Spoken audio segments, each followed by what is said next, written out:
Hello everyone and welcome to my channel. If you are new, if you're not new, welcome back to my channel. My name is Marina and today this video has been over a year in the making, guys. I feel like that should make me more excited to make it, but honestly I can't say that I am, which is very disappointing. Today I'm going to be doing another show breakdown. If you don't know what my show breakdowns are, it's basically where I talk about a show that I've recently watched, talk about the characters, what I think of them, stuff that they did, and then at the end I talk about what I liked and disliked about the show. And today's show I'm going to be talking about is season 2 of The Wilds. Oh, yippee. Okay, so I made a video over a year ago. I think it was like December of 2020 that I made a video for season 1 of The Wild. If you are interested, you can go check out that one. This video is just going to be focused solely on season 2 and my thoughts, because I have a lot of thoughts, guys. Too much, honestly. So yeah, let's get into it because I feel like it's gonna be a long video because we have at least 20 main characters to talk about today. Let's start off with the villain, this evil person that I talked about last season, Gretchen.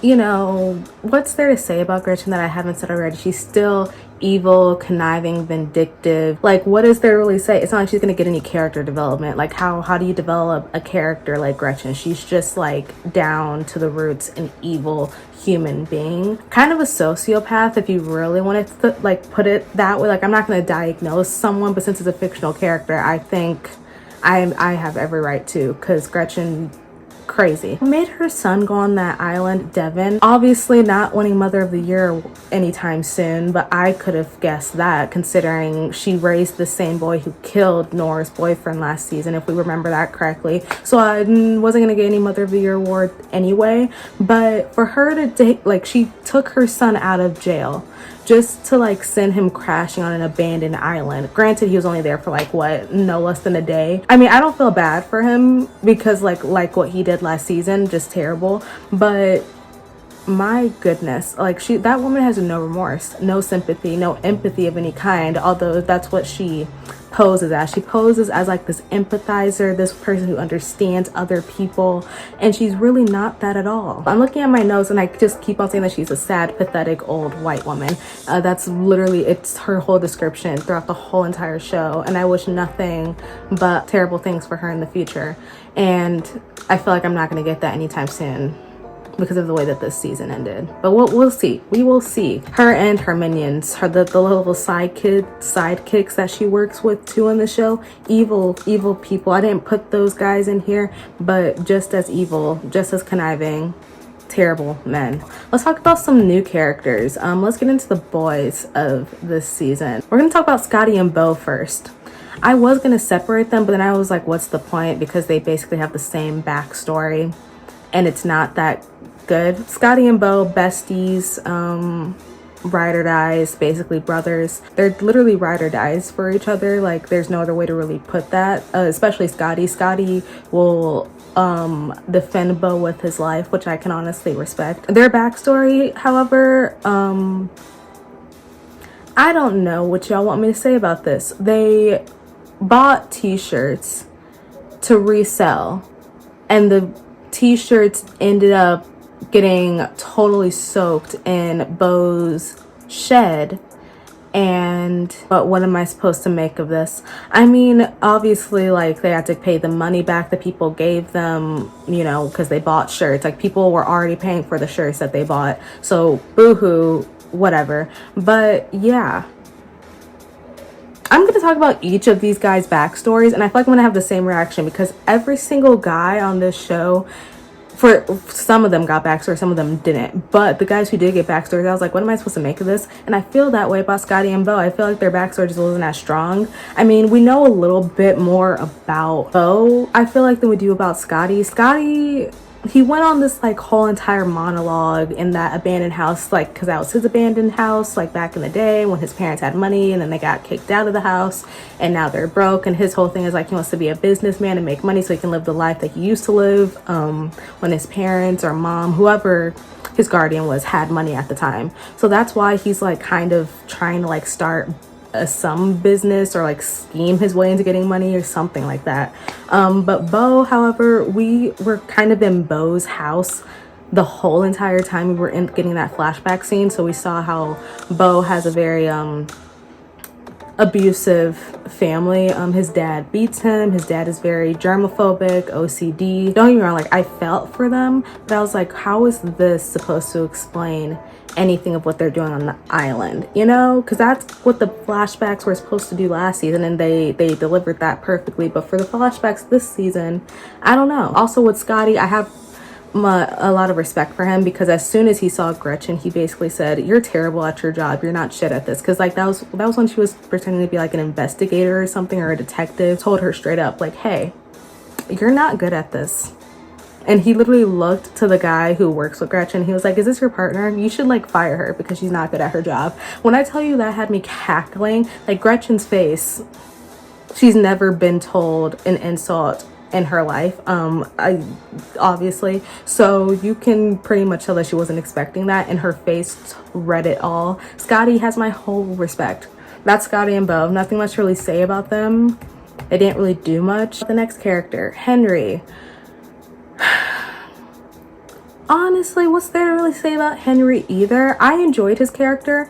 I feel like it took me a while to get into him as a character, because he was this emo boy who was just like this pessimist. Like as soon as he got on the island, he was like, we are all dying, there's no hope, there's just death upon us, and we just have to wait for it. And I was like, oh, okay. I mean, you're not completely wrong, I guess, but like, whoa, calm down. I liked him a lot, because without him, I'm pretty sure everyone on that island would be dead, because his Boy Scout stuff really came in handy throughout most of the episodes. I just forgot that he was a Boy Scout half the time, because like most of the time he wasn't really talking, he was just judging everyone, and I get that. There's a lot of people to judge on that island that he was on. I felt bad for him half the time, because like I feel like you could tell that like he has this insecurity being overshadowed by Seth. I saw it within like the first episode or two, but it's very obvious throughout the rest of the season as well. And then like you get Seth's backstory, because him and Seth are stepbrothers. Henry is in his backstory, but it's not Henry's backstory. So I don't know much to make of Henry, because I don't know him all that much. I think whoever wrote the script was like, yeah, let's do Seth's backstory and include Henry, just to show that he's there, and this could count as both of their backstories in one. But I genuinely got nothing from that backstory, at least about Henry.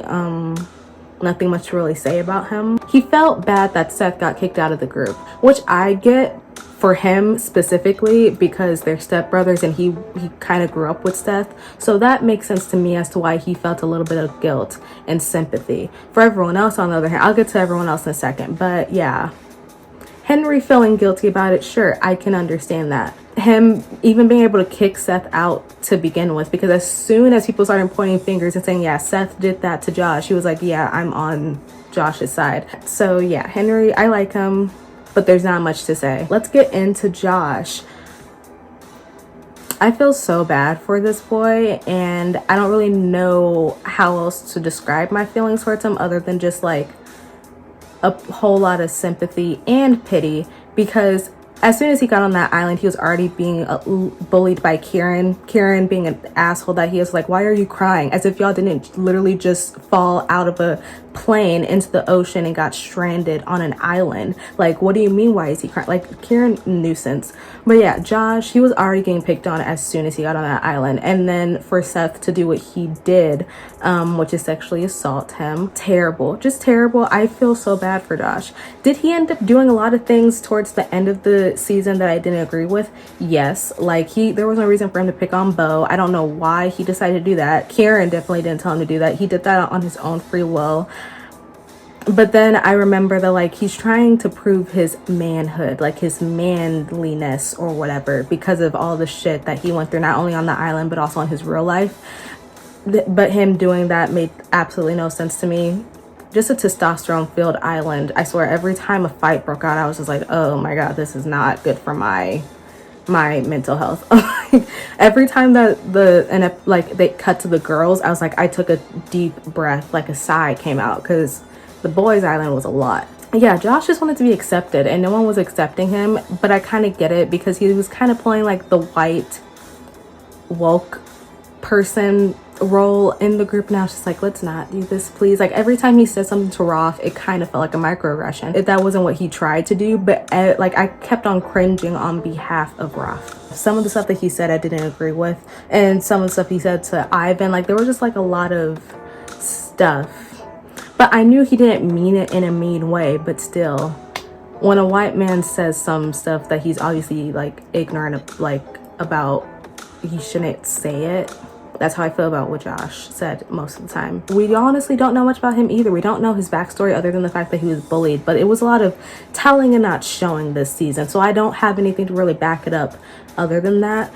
I'm surprised that he befriended Karen, but I'm also not, because I have a feeling that the people that bullied him back in his hometown were guys like Karen. So the fact that Karen actually had his back when he told him about Seth and made him feel like he could look up to him in a way. So he just followed Karen around for like the last 3 episodes of the season, and it was very strange, but I understand why. But that doesn't excuse the behavior that he showed to Bo. Like the way that he was talking to Bo just wasn't okay. But after Seth did what he did, he was just trying to cope in a way that made sense, and coping on an abandoned island with guys who were making fun of you in the first few days and barely believe you or your story. Yeah, it's not a good like situation to cope in. I kind of just sympathize with Josh. Like honestly, everything that he went through on that island, it was very sad and hard to watch half the time. Let's go on to Ivan. What's there to say about Ivan? He presented himself as like this mediator on the island. Like he calmed everyone down when there was conflict and chaos and fighting. He was like, let's all just calm down. Except when it came to Karen. When people were mad at Karen, he was like, yes, pitchforks ready. I was very confused by that. I mean, obviously him and Karen came from the same high school, hometown, so there's obviously history there. And then when they showed the backstory, I was like, oh, okay. But even then it still doesn't make sense, because they never really explained why he didn't like Karen. Even before Karen said what he said in that locker room, Ivan never liked Karen at all. And he never really explained why. We never understood why. He just had a really strong dislike for him, to the point where I feel like when it came down to the locker room scene, he was very happy that Karen said what he said, and I was so weirded out by it. Ivan's just weird. He kind of had me sympathizing for Karen for a second, and then I realized Karen doesn't deserve my sympathy. But yeah, Ivan, weird. Why are you telling this man to call you a slur so you can put it on your Instagram and get Instagram famous for exposing bigotry at your school? Okay, like when he exposed the principal, coach, whoever it was that did blackface, I was like, okay, that's great, good for you, expose. But you could obviously tell that Karen is sad and very drunk in this locker room, and you're egging him on to call you a slur so you can record it. I'm not on Karen's side or anything, but I was just like, what did you really want out of that? Like, you hated Karen since the beginning for reasons unbeknownst to me, so this was your chance to really just end him. Like, Karen got expelled after that video came out, so I was just like, what was the reason? Like, I feel like with the flashbacks, nothing was explained. Like, why did he dislike Karen? Genuinely, like I put that down in my notes. I'm genuinely confused. And he never explained it on the island to Karen. Like, they never really had a talk, and their talks were very brief and to the point, because they still don't like each other all that much, which is fine. I just need answers. His boyfriend broke up with him because he was getting too invested in his social media and neglecting him, which I understood. Yeah, that's Ivan. I have nothing much to say about him. I feel like the role that he had on the island as being a mediator versus who he was in high school, very drastic differences. I want to know what made him become who he was on that island, because I don't know if he felt bad about what he did to Karen, and maybe he had got some counseling and now he's like this calm zen, let's just quiet everyone down, let's like all be calm and like discuss peacefully, because you definitely weren't like that back at your school. So yeah, just some things weren't adding up when it came to Ivan or most of these characters, but I digress. Yeah, let's move on. Roth. Okay. Roth is a character that is here and that he exists, and I'm just supposed to be fine with it because sure, why not? the biggest pick me in the world when it comes to Seth, and I don't like him for that. I thought he was an okay character at the beginning. Like, I felt so indifferent towards Roth that it was actually comical. I was like, every time he came up on my screen, I was like, okay, you exist, you're here, that's great, that's fun, but what are you really doing here? And we basically got 2 episodes from him where it was just him being like questioned, and then the next episode was his backstory. I don't know why they did it like that. Very strange. The biggest pick me in the world, I feel like, because believe Seth over Josh. That's it. Like, that's like point blank period. That's all there was. He can say that he believed Josh, but you didn't, because you sided with Seth. He's not Switzerland, you know, like, you can't be like in a neutral party when it comes to a victim of like SA telling you that they're the person that did it to them right there, and you're just like, I don't know if I believe you. Roth is weird.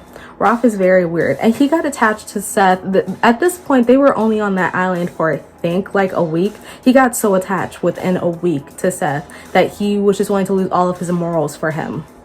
It was getting so bizarre. And then like felt bad for Seth when they kicked him out, bad enough where he gave him food and water. And I was just like, what is wrong with you? This guy literally assaulted this guy that you know from school. Like that's the thing that got me. Even if you're not friends with Josh, fine, but you know this guy. He goes to your high school. Like, I know it's not like on a personal friendship level, but you do know him. Why would he feel the need to lie about this? And why are you taking Seth's side over Josh's? Like, you're just weird. He's so weird. When he got kicked out of the camp, he decided to move in with Seth when there's a whole island that you could have just used. But no. That's a problem I have with all the boys, because after Roth got kicked out, they all kind of started getting kicked out by Josh and Kieran one by one. I don't know why they didn't go somewhere else that wasn't around Seth.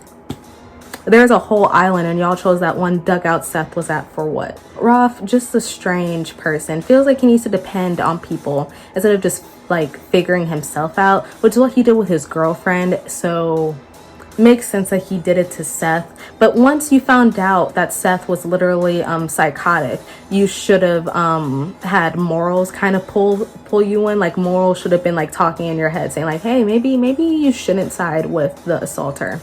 I mean, he made up for it when he started like beating Seth to death with a paddle, but barely. I have a little beef with his parents. The way that they talk to him kind of upset me, but I also get it because Roth is so stubborn. So I guess it makes sense. But when his dad told him that Marisol is gonna like forget about him when she goes off to college and you're gonna be stuck here with us, I was like, who tells their child that? Who tells their child that they're gonna be stuck with their family instead of like getting a higher education, selling like tamales or something? You don't tell your child that. Yeah, that's Roth. Nothing much more to say about him other than that. So let's talk about Kieran.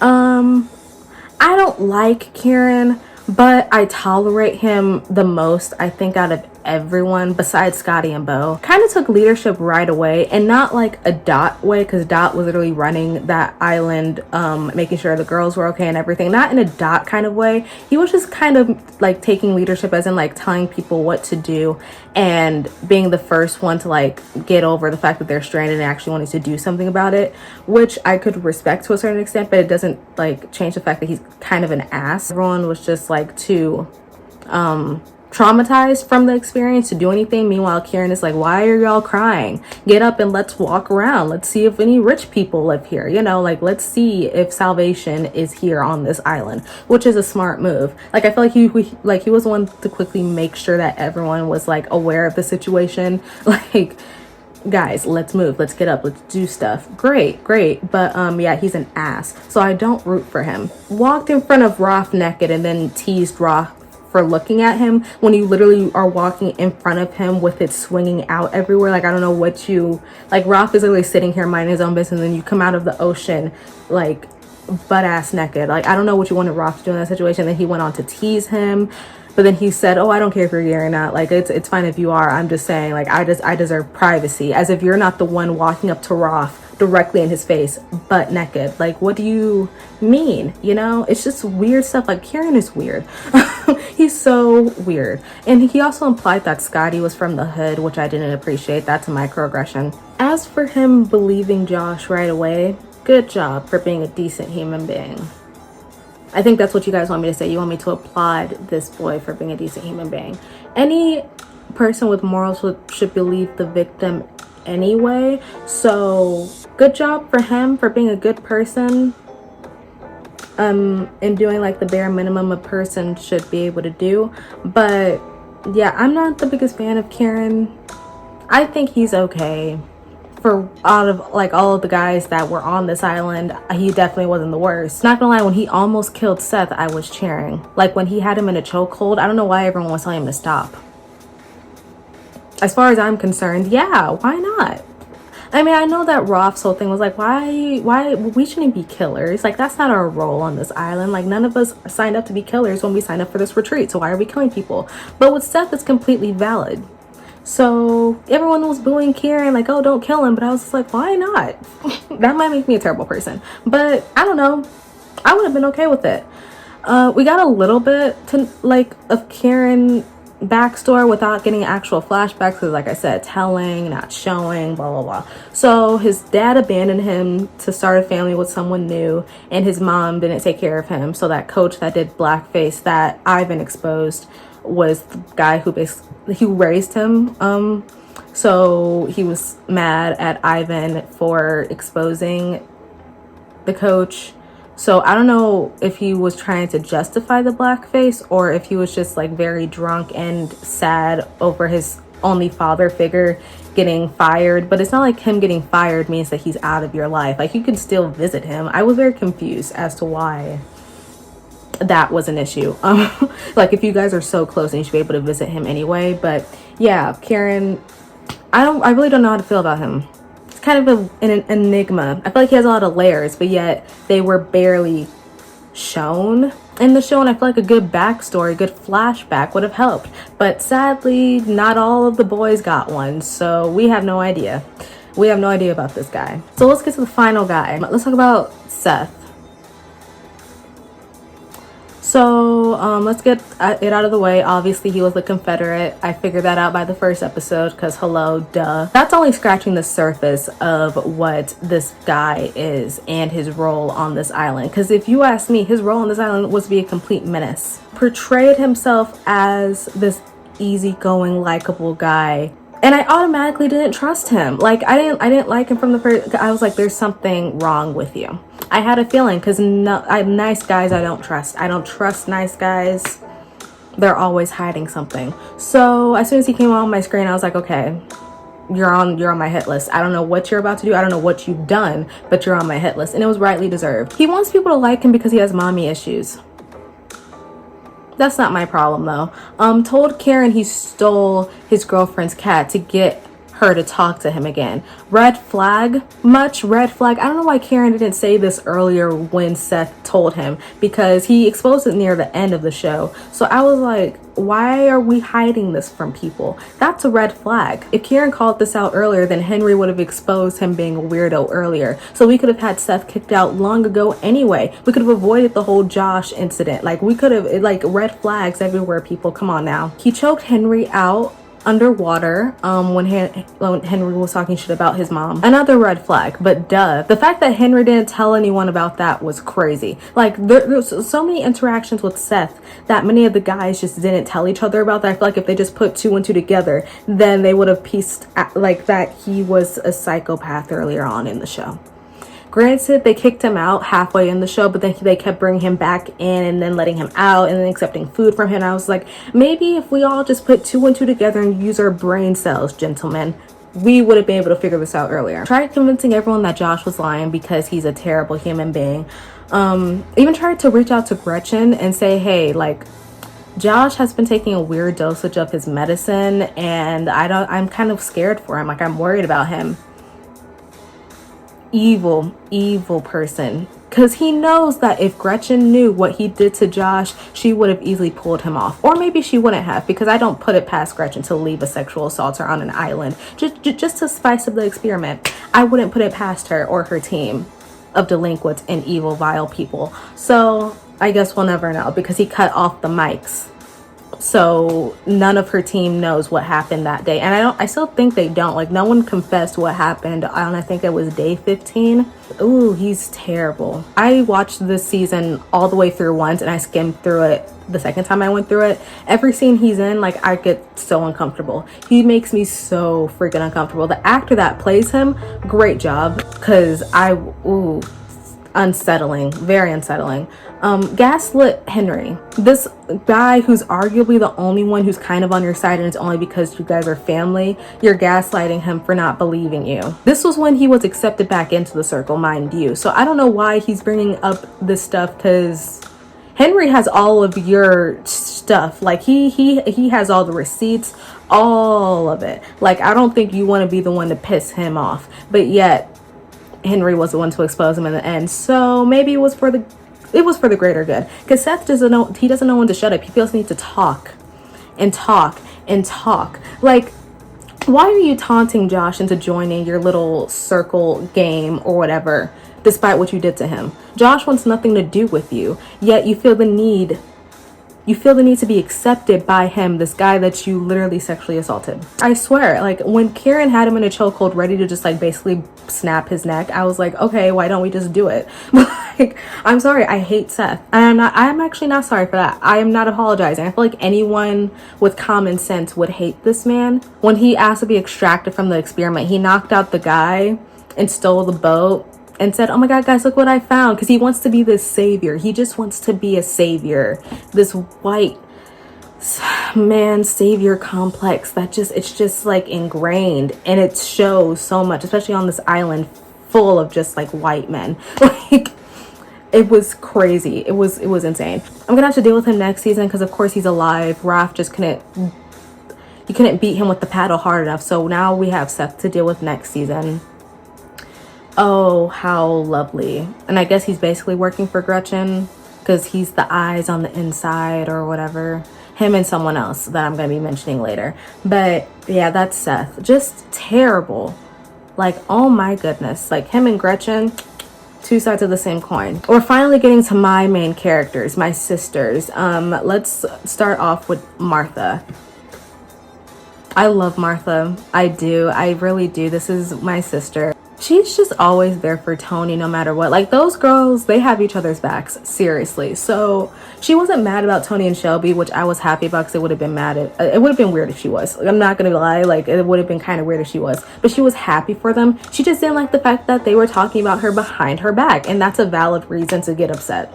Shelby's like, oh, Tony told me you did this, and Tony's like, well, Shelby told me you did this, and they're all talking about Martha when Martha's literally right next to them. It was getting weird. So I'm glad that Martha called him out, because I feel like last season Martha wouldn't have done that. Like, she's grown a lot of balls this season, so good for her. The conversation about her being scared to have sex, and like that conversation with Fadden, broke my heart, because it brought up all of the stuff that she went through last season with the guy that molested her when she was a kid.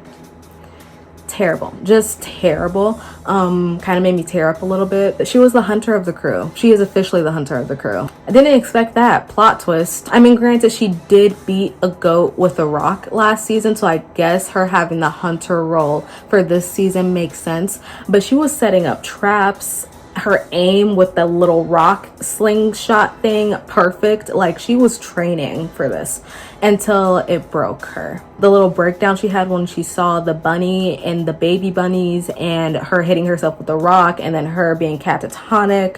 It was a lot. That the last two episodes are like a little too much. I feel like they were trying to pack up a lot of what Martha's going through in those two episodes, and I just felt a little overwhelmed. Because I was like, what's wrong with her? Is she okay? And I was getting no answers. Glad she is okay, though. Yeah, I love Martha. But you guys knew that already. Okay, so let's go on to Shelby. I enjoyed Shelby because she was just trying to be happily in love with Tony this season. So nothing much to really say. Like, she was just really protective over Tony throughout the whole entire show, like especially when Tony almost died. I think that they're really cute, and I'm gonna probably talk about them a lot throughout this other half of the video. I just think her and Tony are just adorable. As for her as a character in general, she saw a sailboat or some ship or something and didn't light the torch on fire or whatever, and you know, a choice that was made. Good one? Absolutely not. But I don't necessarily blame her, because if we remember what her life was before she got lost at sea, it wasn't the greatest. So I don't blame her for hesitating all that much. But there are like 7 other girls on that island with you that you had to think about in that moment. And it's not like she didn't feel bad about it. Like, she did feel guilty, and we saw that in the scene where she had with Tony, where she confessed what she did. And yeah, I'm not gonna like hang it over her head. Like, she obviously feels bad about it. Wanted to plan Dot's birthday party to make up for the fact that she let that happen. I just find Shelby funny because, like, when she gets into something, she really gets into it. Like, you can hear the country accent thicken in her voice when she gets excited about something, which I find absolutely hilarious. Told Rachel about what happened to her friend last season, which I thought was a really good bonding moment, because I don't think she's told anyone about that. I don't even think she told Tony about that. I liked that moment between Shelby and Rachel, because Rachel is obviously grieving, and Shelby just wanted to like tell her something to make her like seem like she somewhat understands. And I think that was nice. I think it was nice that Shelby had a chance to actually talk about that with someone, because I doubt she talked about it with anyone at home either when it happened. So wanted to get the mic out of the tree to get Tony off the island, because she loves her so much that she's willing, even though Tony hated her like during that time in the season, she was like, I want to get this mic off the tree so we can figure out what's going on, so we can get Tony off this island, because I love her that much. And I was just like, oh my god, kind of started tearing up. I was like, they're so freaking cute, even though they were going through a rough time. It's okay. So yeah, that's Shelby. I found her a delight this season. I thought that she was a good character. I had my issues with her last season, but I liked her last season as well. So I like, it was hard for them to like ruin these characters for me, because I was already like I'm like this with these characters. Like, I love them. Okay, so let's get to Tony. You guys know how I feel about Tony. I love Tony. Like, kind of my favorite character.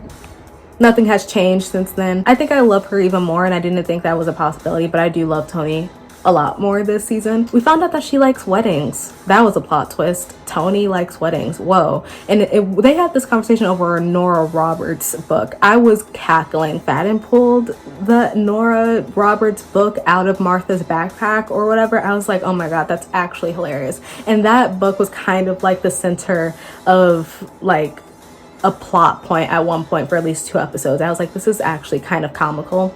Like, while the boys are kind of fighting for their lives, the girls are talking about smut. That's funny. When her, Dot, and Fadden were commenting on that, she was like, yeah, I liked that a lot. I like the weddings, I like the cake. It's all just really cool and cute. And I think that's a nice little quirky fact that we have about Tony, because who would have thought? Almost died via tree branch. That wasn't good. My life flashed before my eyes, and I kind of got mad that the show writers did that, because I was like, we're not doing that with Tony. We're not doing that with Tony. I'm really patient when it comes to Shelby, which I find so freaking cute, because if we like, this season's Tony and last season's Tony, kind of like opposite people, like barely little to no similarities. 2 completely different people in my opinion, especially when it comes to Shelby, obviously, because they're like in love and they're together and they're just like thriving. But she has a lot of patience when it comes to Shelby and her antics. Like, she didn't go off on her when Shelby commented on how her crown that she made for Dot's birthday was ugly, and like, she looked at her with fondness and was like, oh my god, okay, I'll fix it, whatever you want, like, fine. And Martha was looking at them and she was like, what is happening? That made me bust out laughing. Tony is patient understanding when it comes to Shelby, and I think that made her kind of a better character along the way. Like, she wasn't having many angry fits this season, which I found refreshing. I liked that. When Shelby told her that she loved her, she didn't say it back. And then she got irritable and very feisty, and then that's when the old Tony came out. But like, she's obviously, she doesn't know, she gets like that when she doesn't know what to do in a situation. Like, she felt overwhelmed. She felt undeserving of the love that she was getting from Shelby, which is when we got that little moment with Martha and her that I loved so much. Just so good. And then like when Martha got sick, she took care of Martha. Like I swear, those two are probably my favorite duo that have come on this island. They're just so freaking good. Like besties, best friends, sisters, basically. Love Tony and Martha. When she went off on everyone because they're not really taking care of Martha, I was like, you know what?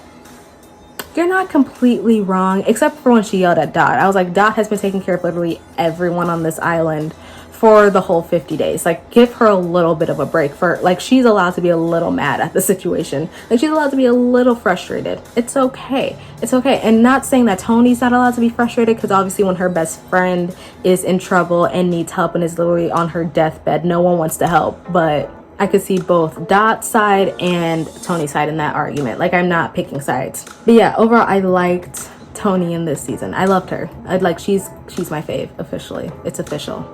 Yeah. So let's get to the next character. Let's talk about one of my other top 3 faves. Let's talk about Fadden.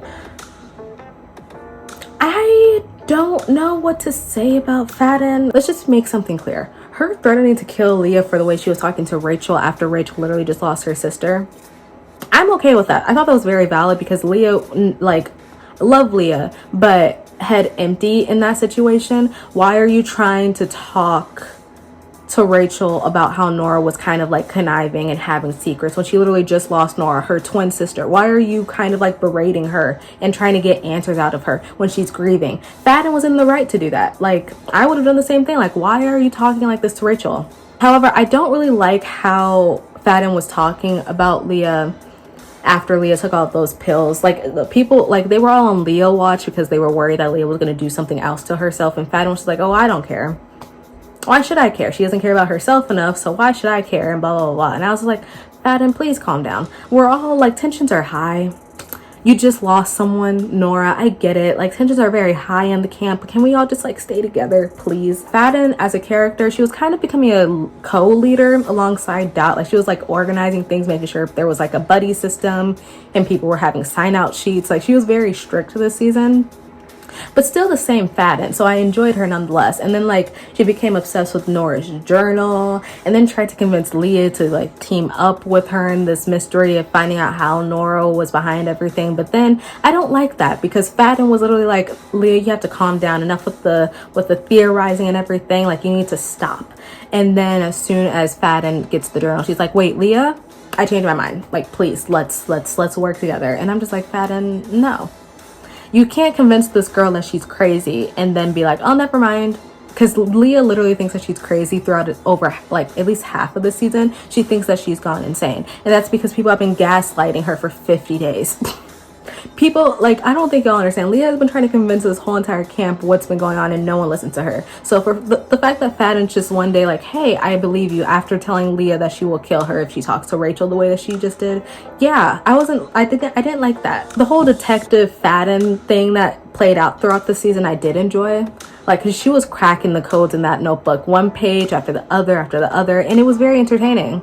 Like, she was doing as much work as Leah did last season. Her deciding not to tell anyone about what her and Shelby found, to keep Rachel sane, because if Rachel found out that Nora was behind all of this, she would lose her mind. So I get it. I'm not mad at her for keeping that secret, actually. There was some stuff that I don't agree with that she did this season, but that's also my sister. So yeah, let's move on. Okay, moving on to Dot. Love Dot still till this day. That's my girl. However, I have nothing much to really say about her, because I feel like she didn't do much this season, if I'm being completely honest. She stays taking care of everyone and everything. Like, that hasn't really changed. She's kind of the head bitch in charge, and at this island, her and Fadden together. Doesn't know how to lead her. That whole entire, like, I'm telling you, that whole entire scene with the freaking Nora Roberts book was hilarious, because it really showed that Dot has no idea how to just sit and relax. Like, even when Fadden and Leah were trying to convince her to just like put the log down and like let's sling some rocks at animals together, she was just like, I don't know, like, if it's in that Martha's job, what's wrong with Martha? Why isn't she doing it? Blah, blah, blah. Like, she's just like, she's on panic mode 24/7, which after everything they've been through is valid. Like, especially since everything's kind of on her shoulders to make sure everything is okay. I get it, but yeah, I'm happy that she took some time to just read that Nora Roberts book on the beach and just woosah, because it's what she deserves. I'm kind of upset that she exposed that she met Gretchen before the retreat to the girls and they did nothing with that information. Kind of upset about that. Like, Fadden was trying to get Leah in on it, and Leah was like, didn't you tell me to like stop theorizing? And Leah was in the right for that, because Fadden don't. But I feel like all of the other girls should have been a little bit more curious. Should have been speculating a little, because that's odd that Dot was the only one. And even she was like, didn't you guys meet her beforehand? And everyone was like, no. I don't know if they're going to do anything with that information next season. I highly doubt it. But yeah, I feel like that was a wasted opportunity. But yeah, other than that, nothing much to say about Dot. So let's move on to Rachel. Rachel. Just a sad girl hours all the time with Rachel. And it's totally okay, because she lost her twin sister. It's okay for her to feel sad. Her realizing that she only had one birthday to celebrate the rest of her life at Dot's birthday party was kind of like the saddest thing ever. And I felt so bad for her in that moment. And like when she tried to find faith in something because she was just losing all hope, she turned to Shelby and asked her about her Christianity and just like a whole lot of stuff. And then that's how it led to the whole funeral scene. Like, it was just a bunch of like grieving Nora for her. And I get it. Genuinely, like I was totally okay with that, because I wouldn't agree with them making it only like a one episode type of thing when it comes to her and Nora, because last season the whole entire thing between those two was just making sure that they realized that they're sisters first, even though they had their disagreements and their arguments and they didn't get along at all. Like, at the end of the day, that they cared about each other, and for that to just be swept under the rug wouldn't be realistic. So I like the fact that it was just Rachel coming to terms with the fact that Nora is gone and how to just face the reality of that. I liked Rachel a lot this season, although it was very depressing. I liked it a lot. You know, I like how she became closer with Leah. That was a duo I never expected to happen.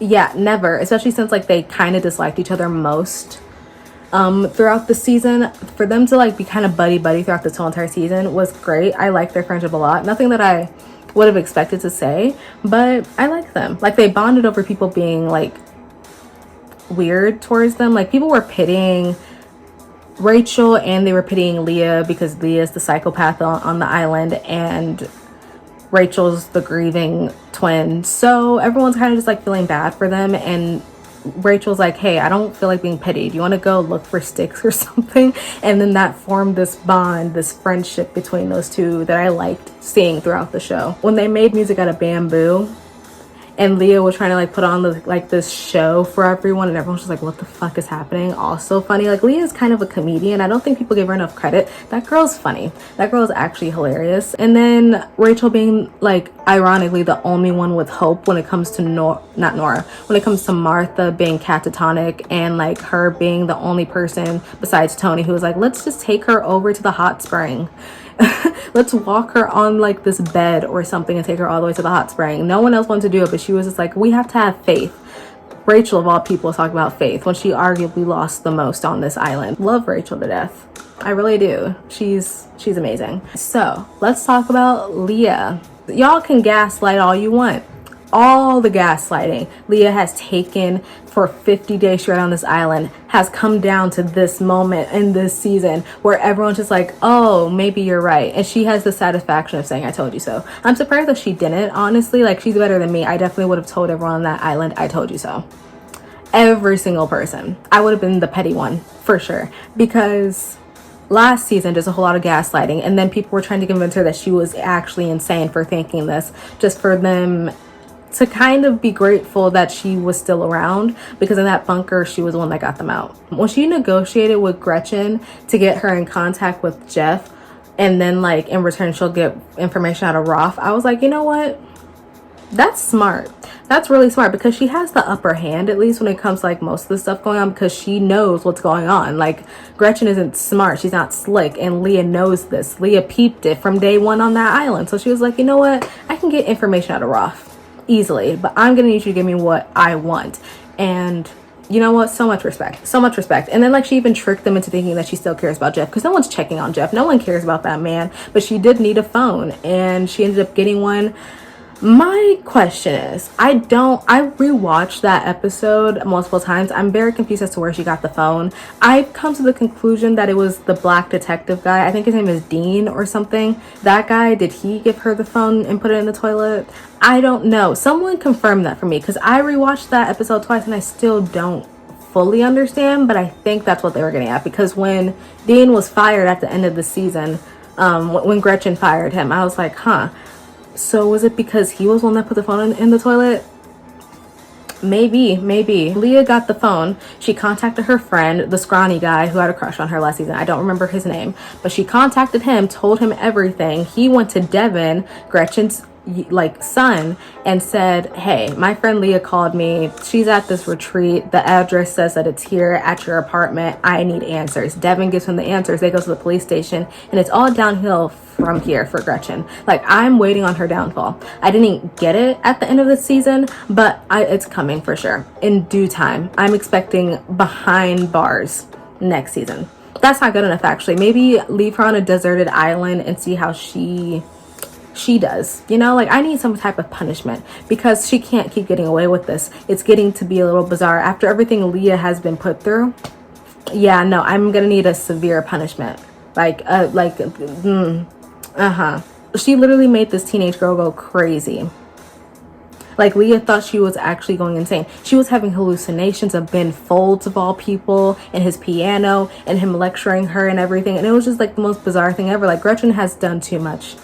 And Leah is going to make sure that she gets the last laugh. Leah's going to get the last laugh, no matter what, because she kind of outsmarted Gretchen throughout this whole entire season. So she'll do it again. Trust. And she has like her whole squad, girl gang with her that believes her now. So they're all going to work as a team. And the boys have no idea what's going on. They're very clueless, but they're gonna figure stuff out. It's gonna be fine. It's gonna be great. And I'm honestly rooting for Leah, because finally someone's gonna listen to her. Next season, everyone's just gonna be all eyes on Leah. Let's listen to Leah. She's the head bitch in charge, and love that for her. It's what she deserves, because I can't stress enough how much these characters have been gaslighting her just for her to have the last laugh in the end. It's just so amazing to me, genuinely. The whole Ben Folds thing was kind of weird to me, not gonna lie. But for it to all come to her being like, okay, I am always looked at as a child, being this teenage girl who knows nothing.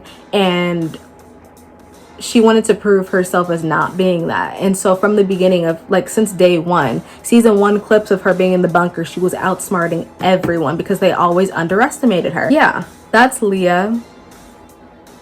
Just like baddest bitch. Love Leah. Okay, so those were all of the characters. I'm exhausted.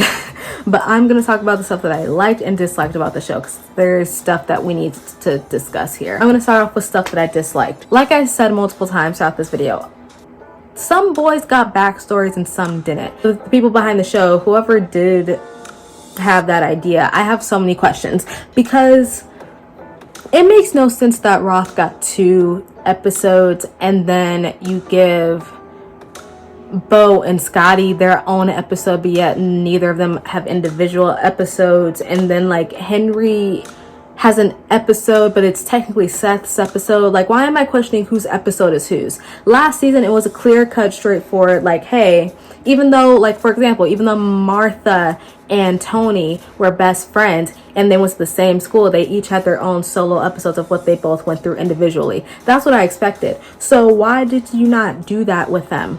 Why did Roth get 2 episodes? Meanwhile, Josh, the guy that he went to school with, got no episodes.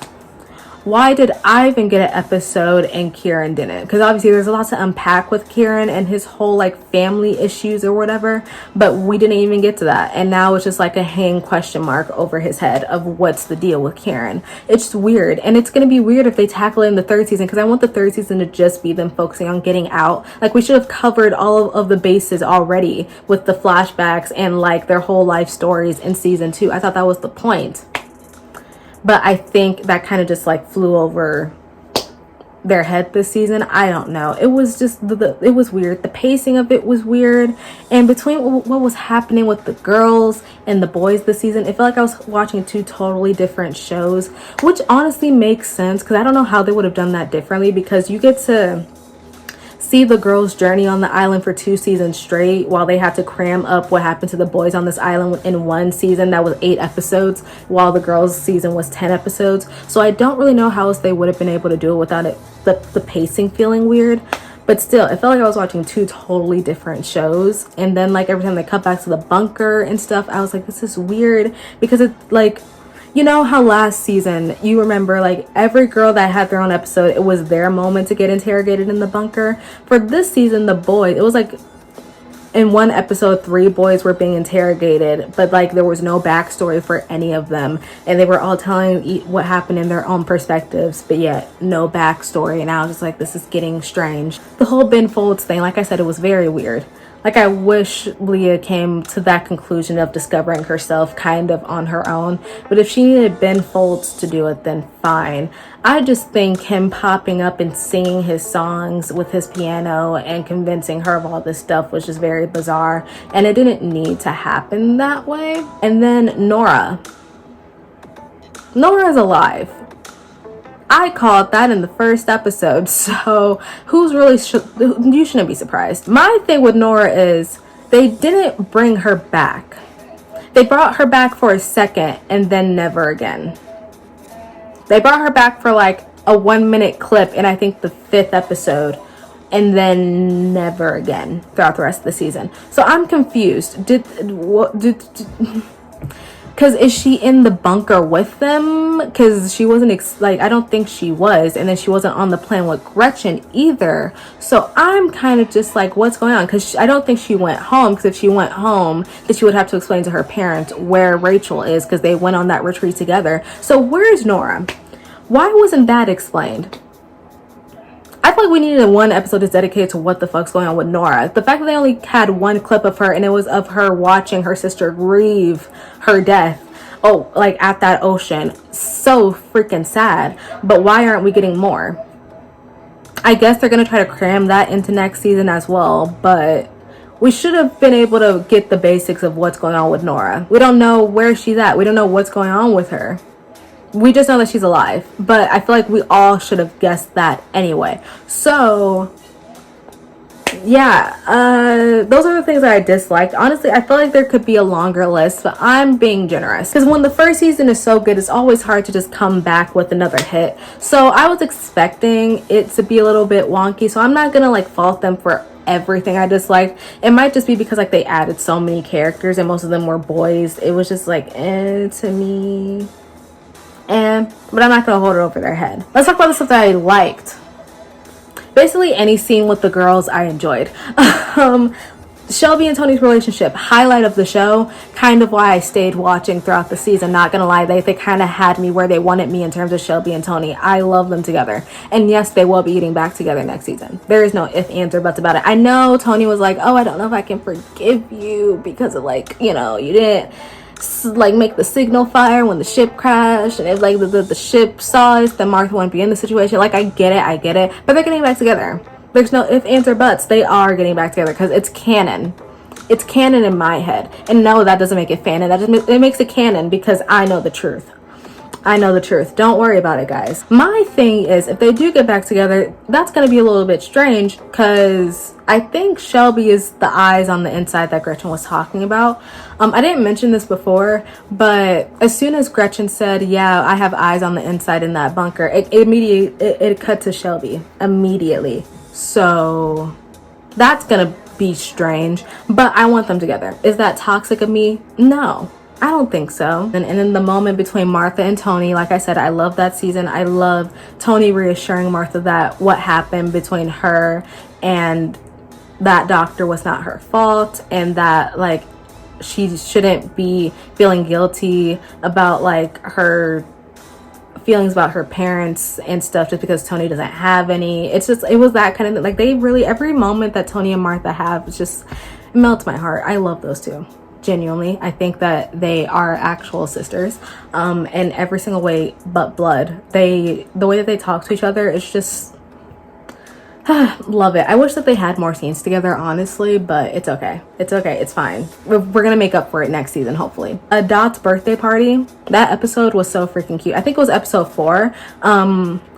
And episode 4 was kind of traumatizing. So the fact that that birthday party was a part of episode 4 was nice, because it kind of made me forget about everything that was happening regarding Seth and Josh in that episode. So yeah, that was a great time. And then every girl having a one-on-one with Rachel this season was nice, because Rachel needed everyone, and I think everyone saw that. So I think at least every girl had a one-on-one with her and talked and had like a bonding moment with her. It wasn't like on Leah's level where like Leah and Rachel were like besties, but like every single girl had a one-on-one with Rachel at some point, which I thoroughly enjoyed. Yeah, that's all I liked. Every single girl scene. And I think that's it. Like I said, it's hard to live up to something that was so good that everyone was excited for. Because when it was confirmed that there were guys on another island, that was how they ended season 1. I was already a little worried for how season 2 was going to play out, because I knew that it was going to be a little bit jumbled, because we have 8 new characters to learn about and everything. I already had my worries anyway, so I knew that this is how it was going to turn out. So I'm not disappointed or anything. I'm just kind of I'm hoping for a little bit of redemption for season 3, because everything they did this season was to set up season 3, and you could tell. I guess I'm just gonna have to wait for season 3 to see how I actually feel about most of these characters, because if you could tell, most of these characters, all I had to say was I don't know how to feel about them, because I don't know how to feel about them. The girls got little to no cohesive plot, and the guys, their plot was just like very strange and kind of clunky. That's not the best word for it, but yeah, I just felt like this whole entire season was clunky, the way that it was done. It was let's hope for better next season. If you like this, then thank you. If you like to tell me your thoughts on the Wilds, leave me a comment down below. Let's talk about it, because I genuinely want to hear what you guys have to say, because everyone has their different opinions on this season, because everyone loved last season, and this season you could just tell that people are kind of just like side-eyeing the show at this point. But yeah, let me know, or you could tell me like on Twitter, which is going to be here. I mostly interact on Twitter, but if you'd like to follow me on my other social medias, they will be down in the description below. And yeah, I will see you guys in my next video. Bye everyone.